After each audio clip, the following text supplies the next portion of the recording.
I'm very happy to be here in Athens. We've been here several times. We had our winter meeting, as you know, and these were always great meetings. And so again, now I really enjoyed it.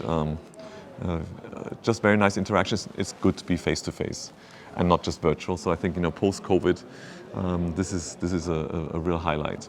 Absolutely. I mean, ESCRS started that in Amsterdam, and we really enjoyed the first time that we managed, also without masks. I still remember that. We were lucky. But I think we are running the post-COVID era. Unfortunately, we are in the middle of another turmoil in Europe. And the snowy Athens that we have, which really enjoyed, I think, and reminds your place in Vienna a bit more. So what is your, let's say, current preference for the IOL technology, since you have run a lot of studies and you like them? Yeah, I think quite a bit has moved on, as I showed also in our surveys, which we did over the years with ESCRS of many thousands of delegates. I see a strong trend for myself towards monofocal plus, because they are very, essentially very low risk, but give some, especially if you combine it with some monovision, give some pretty good intermediate vision and sometimes even near vision. And then EDOF lenses. The trifocals I still use, but I do admit I use them a little less, because some patients are not so happy, and those few unhappy patients make life miserable, as you know. Although but you also have to put it in context, because there are many patients who are very happy. So it's always a difficult one. It's a difficult choice. But I think I think we'll see more and more of our colleagues going into monofocal plus and EDOF, because it's just a good way of introducing this new technology. And then you have the one other patient which is a trifocal candidate, because they really want to be spectacle independent. Although I never say independent before, I always say less dependent. Because you always have to under-promise and over-deliver. Because if you promise a lot and then you cannot deliver, then that's a real issue.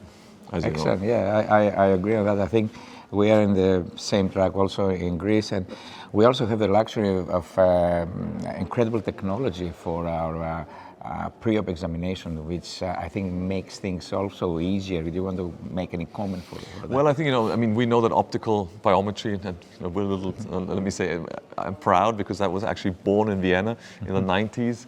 And at the Institute of Medical Physics in Vienna, that's where optical biometry was born, and then it was developed, and we did prototyping and so forth with DICE at the time.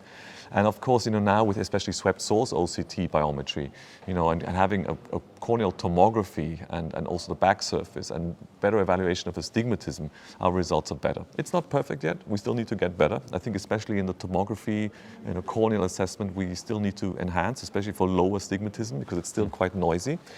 But that has really enhanced, and of course also better formulae. We used to use the SRK2, SRKT, and now we have a lot of other formulae around, and I think that also enhances our outcomes in general. So I think, from that perspective, we're better. Dry eye is an issue, for everybody. We see dry eye patients a lot, and I think that needs to be addressed maybe more aggressively by us before surgery already, at least make the patient aware. So I think there's quite a few topics which still need a lot of work. But in general, I think our pre-op assessment is significantly better than it was, no question.